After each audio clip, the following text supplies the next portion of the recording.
கர்த்தருடைய பரிசுத்த நாமத்துக்கு மகிமை உண்டாவதாக. இந்த கால நேரத்திலையும் இம்மட்டுமாக ஆண்டவருடைய சமூகத்தில் ஆண்டவரை துதித்து ஆராதித்து செய்தியின் வேலைக்காக காத்திருக்கிற தேவ பிள்ளைகளை ஆண்டவர் உங்களை ஆசீர்வதிப்பாராக.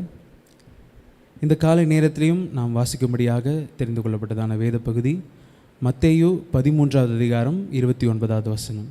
மத்தேயு 13:29. Matthew chapter 13 verse 29. அதற்கு அவன், வேண்டாம், களைகளை பிடுங்கும்போது நீங்கள் கோதுமைகளையும் கூட வேரோடை பிடுங்காதபடிக்கு இரண்டையும் அறுப்பு மட்டும் வளர விடுங்கள். நீங்கள் களைகளை பிடுங்கும்போது கோதுமைகளையும் கூட வேரோடை பிடுங்காதபடிக்கு இரண்டையும் அறுப்பு மட்டும் வளர விடுங்கள். இன்றைக்கு ஆவிக்குரிய ஜனங்களுக்கு இருக்கக்கூடிய ஒரு எப்படி சொல்கிறது, ஒரு பதிலளிக்கப்படாத ஒரு கேள்விக்கான ஒரு பதிலை தான் நம்ம இன்றைக்கி பார்க்க போகிறோம். அது என்ன கேள்வி? அப்படி பதிலளிக்கப்படாத ஒரு கேள்வி என்ன அப்படின்னு பார்க்கும்போது, ஏன் இந்த உலகத்தில் இன்னும் அக்கிரமக்காரர்கள் ஜீவனோடு இருக்கிறாங்க? நாங்கள் நீதிமான்களாக இருக்கிறோம், நாங்கள் ஆண்டவரை சேவிக்கிறோம், உண்மையான தேவன் இயேசு கிறிஸ்துவை நாங்கள் ஆராதிக்கிறோம். ஆனால் இன்னும் இந்த உலகத்தில் பாவம் செய்கிறவர்களும் அக்கிரமங்கள் செய்கிறவர்களும் அநியாயம் செய்கிறவர்களும் எப்படி இன்னும் இந்த பூமியில் அவங்க ஜீவித்து கொண்டு இருக்கிறாங்க? இதை எப்படி ஆண்டவர் அனுமதிக்கிறார் அப்படின்றதற்கான அந்த ஒரு கேள்வி. ஏத்திஸ்ட் என்று சொல்லக்கூடிய கடவுள் மறுப்பு ஆளுகள் கூட கேட்கக்கூடிய ஒரு கேள்வி என்ன அப்படின்னு சொன்னால், உங்கள் தேவன் நல்லவர்னு சொல்கிறீங்க, உங்கள் கடவுள் எல்லாருக்கும் நல்லது தான் செய்வார்னு சொல்கிறீங்க, ஆனால் எப்படி இந்த பூமியில் இன்னும் அக்கிரமம் நடக்கிறதுக்கு அவர் அனுமதிச்சுக்கிட்டு இருக்கிறாரு? தப்பு செய்ய போகிறான்னு ஒருத்தனை கடவுளுக்கு எல்லாமே தெரியும்னு சொன்னால், ஒருத்தன் தப்பு செய்ய போகிறான்னு தெரியும் போதே அந்த தவறை நிறுத்த வேண்டியதானே? ஏன் அதை நிறுத்த மாட்டேங்கிறாரு? உங்கள் கடவுளுக்கு சக்தியே இல்லை, அதனால தான் இதெல்லாம் இந்த பூமியில் நடக்குது, கடவுள்னு ஒருத்தர் இல்லை அப்படின்னு சொல்லி அவர்கள் கேட்கக்கூடிய கேள்விகள் இந்த நம்மளுக்கு அநேகம் உண்டு. ஆவிக்குரிய ஜனங்களை பார்த்து அவர்கள் கேட்கிறார்கள். அப்போது இந்த வசனம் நம்மளுக்கு அதை ரொம்ப நல்லா அந்த காரியத்தை சொல்லுது. வேண்டாம், களைகளை பிடுங்கும்போது நீங்கள் கோதுமைகளையும் கூட வேரோடை பிடுங்காதபடிக்கு இரண்டையும் அறுப்பு மட்டும் வளர விடுங்கள். நம்மளும் அநேக நேரத்தில் ஆண்டவருக்கு முன்பாக நம்ம தவறுகள் செய்கிறோம். அந்த தவறு நம்முடைய வாழ்க்கையில் நடக்கும்போது அக்கிரமக்காரரை ஆண்டவர் தண்டியாதது போல ஒரு நிலைமை இருக்குது. ஆனால் ஆவிக்குரிய ஜனங்களாகிய நம்ம ஒரு சின்ன தவறு, ஏதோ ஒரு நம்முடைய சிந்தனையில் ஒரு சிறிய ஒரு தவறு வந்தால் கூட உடனே ஆண்டவர் என்ன பண்ணிடுறாரு? அதுக்கு நம்மளை தண்டிச்சிடுறாரு. இதுவும் நம்மளுக்கு ஒரு கேள்வி. என்னடா இது, அக்கிரமக்காரங்க நம்மளுக்கு முன்னாடியே இப்படி தவறான காரியங்களை செய்கிறாங்க, பொய் சொல்கிறாங்க, அநியாய அக்கிரமங்களை செய்கிறாங்க, அவங்களுக்கு ஒன்றும் நடக்க மாட்டேங்குது ஆண்டவரே. ஆனால் நாங்கள் சின்ன சின்ன காரியங்கள், ஏதோ ஒரு சின்ன விஷயத்தில் நாங்கள் தவறும் போது கூட எங்களை பயங்கரமாக தண்டிக்கிறீங்களே, எங்களை அன்றன்றைக்கு எங்களை தண்டித்து எங்களை சீர்படுத்திக்கிட்டே இருக்கிறீங்களே அப்படின்னு கேட்கும்போது, அதற்கு நீதிமொழிகள் 11வது அதிகாரம் 36வது வசனத்தில் ஆண்டவர் நம்மளுக்கு அதில் பதில் கொடுத்துருக்கிறார். நீதிமொழிகள் 11:31 பார்க்கும்போது, இதோ நீதிமானுக்கு பூமியிலே சரி கட்டப்படும், நீதிமானுக்கு பூமியிலே சரி கட்டப்படும். இந்த பூமியில் நம்ம நீதிமான்கள் என்று நம்மளை அழைக்க ஆண்டவர் நம்மளை முன்குறித்திருக்கிறார். அப்படி இருக்கும்போது நாம் நீதிமான்களாக இருக்கிறபடியினால் இந்த பூமியிலே நாம் செய்யக்கூடிய அக்கிரமங்களுக்கும், நாம் செய்யக்கூடிய அது சிறிய தவறாக இருந்தாலும் சரி, பெரிய தவறாக இருந்தாலும், எப்படிப்பட்ட காரியமாக இருந்தாலும் அதற்கு நம்மளுக்கு இந்த பூமியிலே சரி கட்டப்படும். ஏன் அப்படின்னு சொன்னால், ஆண்டவர் நம்மளை பரலோகத்திற்கென்று முன்குறித்திருக்கிறபடியினால் நம்ம பரலோகத்திற்கு போகும்போது, நம்ம அங்கே போய் நாம் ஆண்டவருக்குள்ளாக நம்ம பரலோகத்துக்கு போகும்போது அங்கே இந்த பாவங்களும் இந்த அக்கிரமங்களும் நம்மளுக்கு ஒரு பிரச்சனையாக நிற்காதபடிக்கு நம்மளுக்கு இந்த பூமியிலே ஆண்டவர் என்ன பண்ணிடுறாரு? நம்முடைய அக்கிரமங்களுக்கு சரியாக நம்மளை அந்த இடத்துல சரி பண்ணி முடிச்சிடுறாரு. தாவீதுடைய வாழ்க்கையில் நம்ம பார்க்குறோம், தாவீது செய்த எல்லா காரியங்களுக்கும் அவனை இந்த பூமியிலே ஆண்டவர் தண்டிச்சிட்டார். அவன் செய்த எல்லா பாவங்களையும் நம்ம எடுத்து பார்க்கும்போது, அவன் செய்த சிறிய சிறிய தவறாக இருந்தால் கூட அங்கங்கே ஆண்டவர் அவனை தண்டித்து அந்த காரியத்திலே அவனை சீர்படுத்துகிறதை தன்னுடைய தீர்க்கதரிசிகள் கொண்டு ஆண்டவர் சீர்படுத்துகிறார நம்மளால் பார்க்க முடியுது. அப்போது நீதிமானுக்கு ஆண்டவர் இந்த பூமியிலே சரி கட்டிடுறாரு. ஆனால் பாவிகளையும் அக்கிரமங்களைக்காரரையும் ஆண்டவர் பொறுமையாக இருக்கிறது போல இருந்தாலும் அந்த வசனம் சொல்லுது, துன்மார்க்கருக்கும் பாவிகளுக்கும் அது எத்தனை அதிகம், எத்தனை அதிகம் அப்படின்னு சொன்னால், அவங்களுக்கு இந்த பூமியில் அவங்களுக்கு சரி கட்டப்படுறது கிடையாது, அவர்களுக்கென்று ஒரு நாள் நியமிக்கப்பட்டிருக்கிறது. அதுதான் அந்த முன்னாடி வசனத்தில் நம்ம பார்த்தது போல அறுப்பின் காலம். அந்த அறுப்பின் காலம் அப்படின்றது ஆண்டவருடைய நியாய தீர்ப்பு. ஆண்டவருடைய நியாய தீர்ப்பு வரும்போது கோதுமையானது களஞ்சியத்தில் சேர்த்து கொள்ளப்படும், பதரோ எரிகிற அக்கினியிலே அவித்து போடப்படும். அப்படி அந்த ஒரு நாளுக்காக தான் ஆண்டவர் என்ன பண்ணுறாரு? காத்துக்கிட்டே இருக்கிறாரு. ஆனால் எதனால் இந்த ஒரு பொறுமை அப்படின்னு பார்க்கும்போது அநேக நேரத்தில் நம்முடைய வாழ்க்கையிலையும் தவறுகள் வருது. நம்முடைய வாழ்க்கையில் நம்ம பாவங்கள் செய்கிறோம். நம்ம கேள்விகளை கேட்கும்போது ஆண்டவருடைய சமூகத்தில், ஆண்டவரை ஏன் இப்படி அக்கிரமக்காரர்லாம் விட்டுட்ருக்கீங்க, தப்பு செய்கிறவங்களாம் ஏன் விட்டுட்ருக்கீங்க அப்படின்னு நம்ம கேட்கலாம். ஆனால் அநேக நேரத்தில் நம்முடைய வாழ்க்கையில் நம்மளுக்கே தெரியாத தவறுகளும் நம்மளுக்கே தெரியாத பாவங்களும் நம்முடைய வாழ்க்கையில் இருக்குது. அப்போது ஒருவேளை ஆண்டவர் தன்னுடைய நியாய தீர்ப்பை இந்த நேரத்தில் கொண்டு வருவார் என்று சொன்னால், அந்த நேரத்தில் கோதுமைகளாக இருக்கக்கூடிய நாமும் பிடுங்கப்பட்டு போகிற ஒரு அபாயம் இந்த இடத்துல இருக்குது. அதனால தான் ஆண்டவர் சொல்கிறாரு, வேண்டாம், களைகளை நீங்கள் பிடுங்கும்போது நீங்கள் கோதுமைகளையும் கூட வேரோடை பிடுங்காதபடிக்கு இரண்டையும் அறுப்பு மட்டும் வளர விடுங்கள்.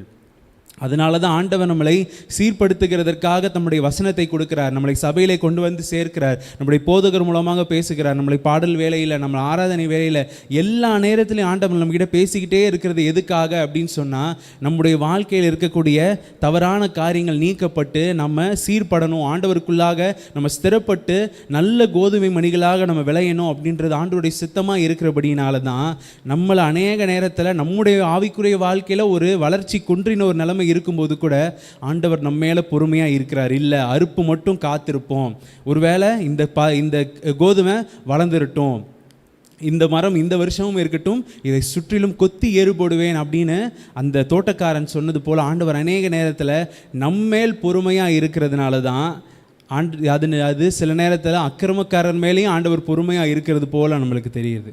ஹல்லேலூயா. இப்போ எத்தனை பேருக்கு இந்த கேள்விக்கான பதில் புரியுது?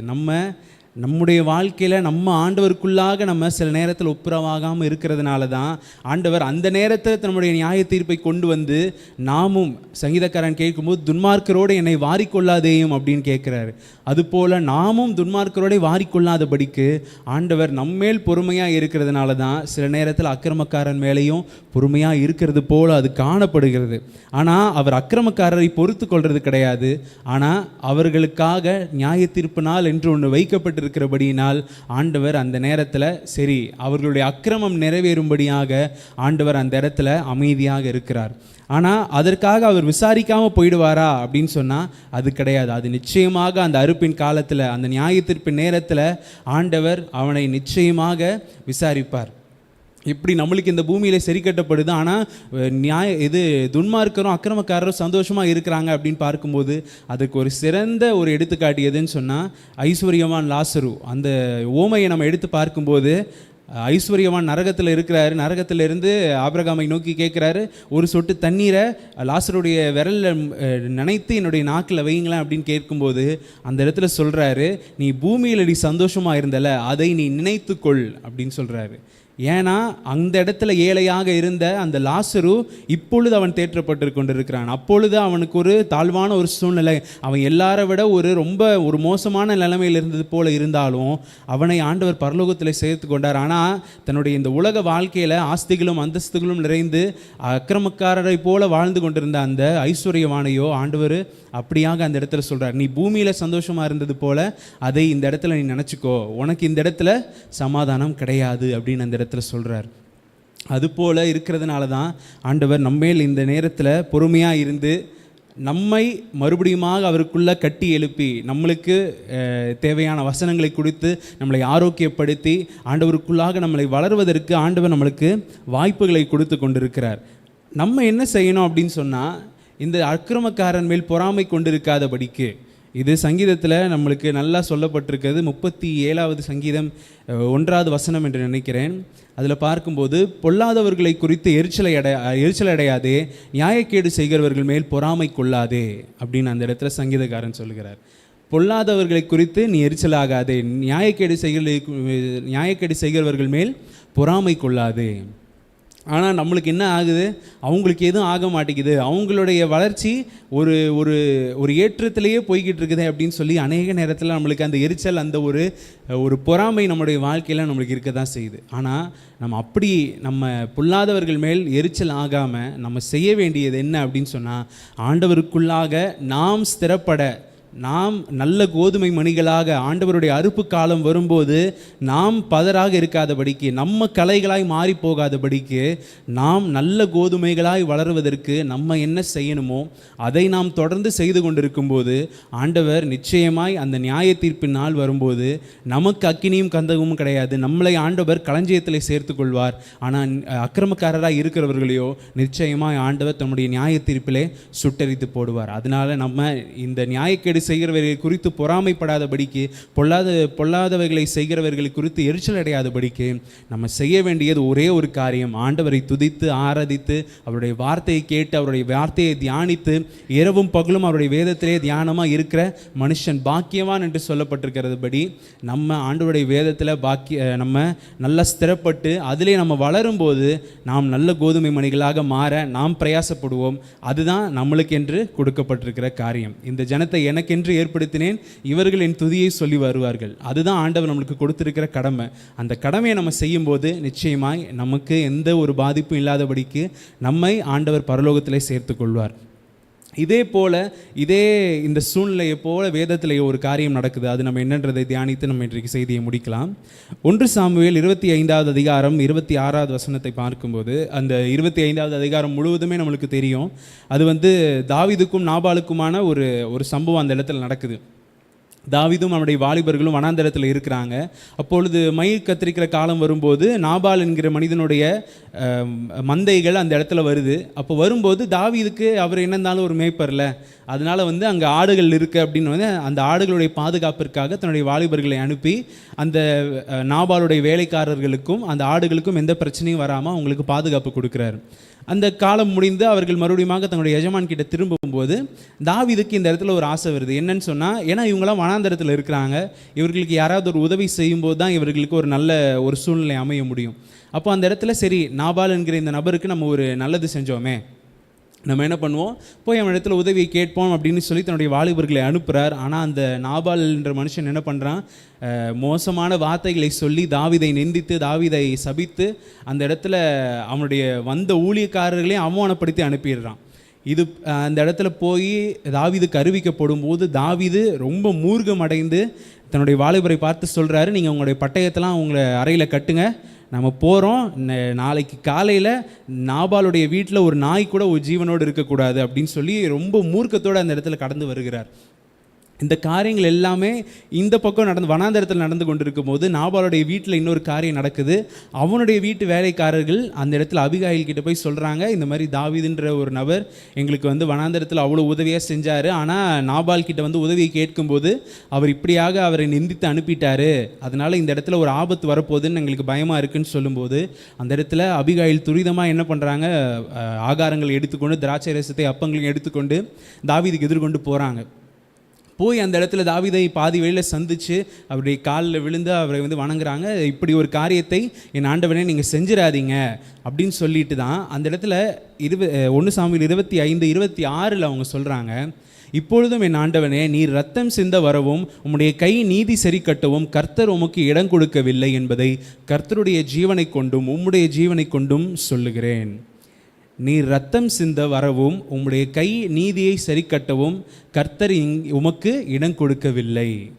இந்த இடத்துல தாவீது இப்போ எதற்காக வராரு, நான் நன்மை செஞ்சேன், ஆனால் இந்த இடத்துல இவன் எனக்கு தீமை செஞ்சுட்டானே, இந்த இடத்துல நான் ஒரு நியாயத்தை சரி கட்டி ஆகணும் அப்படின்னு சொல்லி தான் இந்த இடத்துல தாவீது கோபத்தோடு வருகிறார். ஆனால் இந்த இடத்துல அபிகாயில் சொல்கிறாங்க, நீ ரத்தம் சிந்த வரவும் உம்முடைய கை நீதியை சரி கட்டவும் கர்த்தர் உமக்கு இடம் கொடுக்கவில்லை. நீங்கள் இந்த இடத்துல இப்படி ஒரு காரியத்தை செஞ்சிடாதீங்க. இதற்கு மேற்கொண்ட வசனங்களை எல்லாம் பார்க்கும்போது நாபால் அவனுடைய பேர் எப்படி இருக்குதோ அப்படியே தான் அவனும் இருக்கிறான், அவனுக்கு பைத்தியம் பிடிச்சிருக்குது, அவன் ஒரு நிலையான ஒரு நிலைமையில் அவன் இல்லை, அதனால தான் அப்படி பேசுகிறான். நீங்கள் இவனை வீணாக நீங்கள் கொல்றது நிமித்தமாக உங்கள் மேல் ஒரு தவறான ஒரு பெயர் வராதபடிக்கு ஆண்டவர் உங்களை தடுத்து நிறுத்துறாரு அப்படின்னு சொல்லி அந்த இடத்துல அபிகாயில் சொல்லி அந்த தாவீதுடைய அந்த கோபத்தை ஆற்றுகிறதை நம்மளால் பார்க்க முடியுது. ஆண்டவர் ஒரு அருமையான ஒரு காரியத்தை இந்த இடத்துல செஞ்சு தான் அபிகாயிலை கொண்டு தாவீதை நிறுத்துறாரு. ஏன் அப்படின்னு சொன்னால், ஒருவேளை தாவீது இந்த இடத்துல போய் நாபாலை கொன்று போட்டிருந்தான், அந்த நாபாலுடைய வீட்டில் இருந்த எல்லா காரியத்தையும் அழித்து போட்டிருந்தான் அப்படின்னு சொன்னால், ஊர் ஜனங்கள் ஒருவேளை தாவீது ராஜாவாகும்போது அவங்க சொல்லியிருப்பாங்க, தாவீது வந்து கொஞ்சம் பொறுமையாக இருந்திருக்கலாம். அந்த இடத்துல இவர் என்ன பண்ணிட்டாரு, ரொம்ப கோபப்பட்டு அப்படி ஒரு காரியத்தை செஞ்சுட்டாரு. ஏன்னா உண்மைதான், நாபால் வந்து தாவீதை நிந்தித்தான், எல்லாம் உண்மை. ஆனாலும் அதுக்காக போய் இப்படி ஒரு மூர்க்கமான ஒரு காரியத்தை செய்யலாமா, அதுக்கு நம்மளுடைய குடும்பத்தையே அழிச்சு போடலாமா அப்படின்னு சொல்லி தாவீதின் பேரில் ஒரு தவறான ஒரு பேர் வந்துடக்கூடாது அப்படின்றதற்காக ஆண்டவர் இந்த இடத்துல கொண்டு வந்து தாவீதை தடுத்து நிறுத்துகிறார். இப்படி தடுத்து நிறுத்துறதுனால என்னடா இது, அதுவும் அவங்க சொல்லும்போது நீங்கள் வந்து நீதியை சரிக்கட்ட நீங்கள் வர வேண்டாம், அதுக்காக ஆண்டவர் உங்களுக்கு இடம் கொடுக்கல அப்படின்னு சொல்கிறாங்க.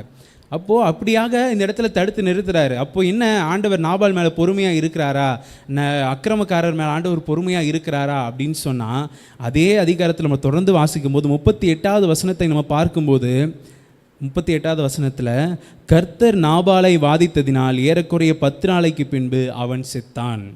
இந்த இடத்துல என்ன நாபால் மேலே வந்திருக்கு, ஆண்டவருடைய நியாய தீர்ப்பு இந்த இடத்துல வந்திருக்கு.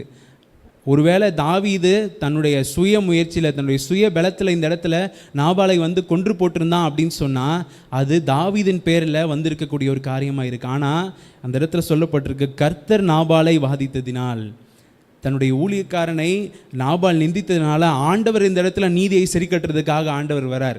தாவீது பொறுமையாக இருந்ததுனால ஆண்டவர் தம்முடைய நீதியை அந்த இடத்துல கொண்டு வந்து நியாயம் விசாரிக்கும் போது அந்த இடத்துல நாபாலை ஆண்டவர் வாதித்து அவனை ஜீவனோடு இல்லாதபடிக்கு ஆண்டவர் செய்கிறார். அந்த இடத்துல பாருங்கள், ஆண்டவர் எவ்வளவு அருமையாக அந்த இடத்துல ஆண்டவர் தம்முடைய நியாய தீர்ப்பை நிறைவேற்றுகிறார். ஆனால் தாவீதை அந்த இடத்துல ஒரு நீதி சரிக்கட்டுதலை செய்யறதுக்கு ஆண்டவர் இடம் கொடுக்கல. இப்படி தான் தேவனுடைய பிள்ளைகளை நம்முடைய வாழ்க்கையிலையும் நம்ம இந்த அக்கிரமக்காரரை குறித்தும் இந்த பொல்லாப்பு செய்கிறவர்களை குறித்தும் நம்ம பொறாமை கொள்ளாதபடிக்கு ஆண்டவர் தம்முடைய நேரத்தில் யாரை நியமித்து வைத்திருக்கிறாரோ அதை அவர் செய்யும்படி நம்ம பொறுமையாக இருக்கும்போது அதன் காலத்தில் நேர்த்தியாக நடக்கும்.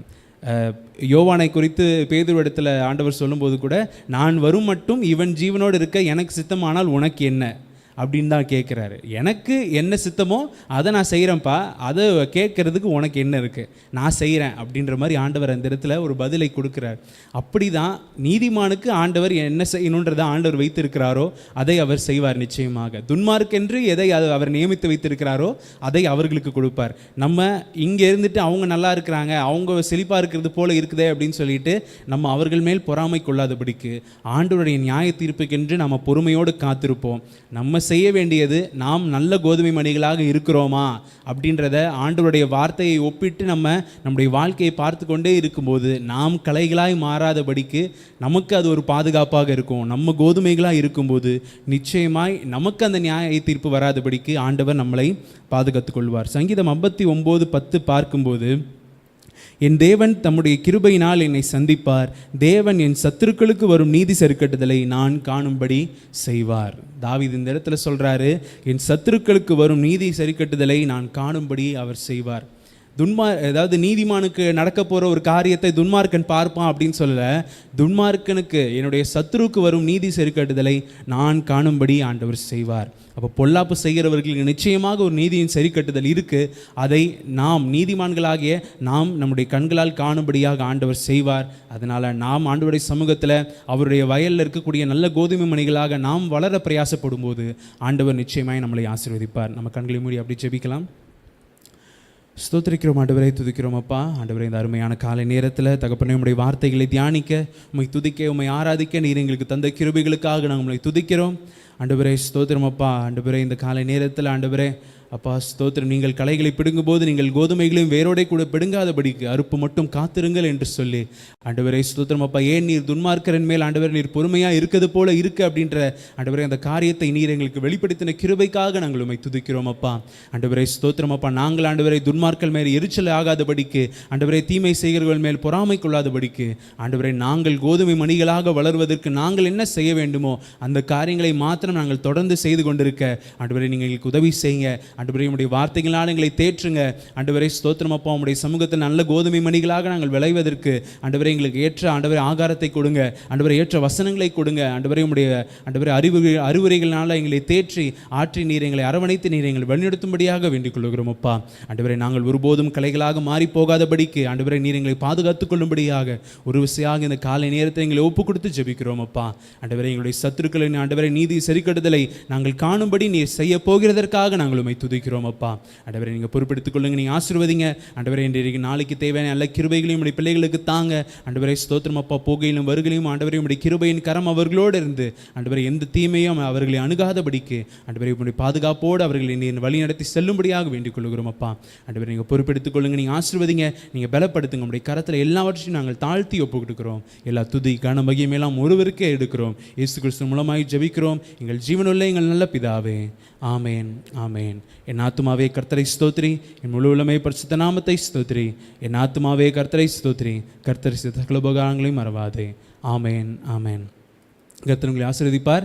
இன்றைக்கு மாலை 6:30 மணிக்கு நம்மளுக்கு வேத பாட வகுப்பு இருக்குது. விசுவாச பிள்ளைகள் நம்முடைய அருகாமையில் இருக்கக்கூடிய எல்லாரும் நிச்சயமாக நேரடியாக வந்து கலந்து கொள்ளுங்கள். தூரமாக இருக்கிறவங்க ஆன்லைனில் வந்து பாருங்கள். கர்த்தர் நிச்சயமாக உங்களை ஆசீர்வதிப்பாராக. ஆமேன்.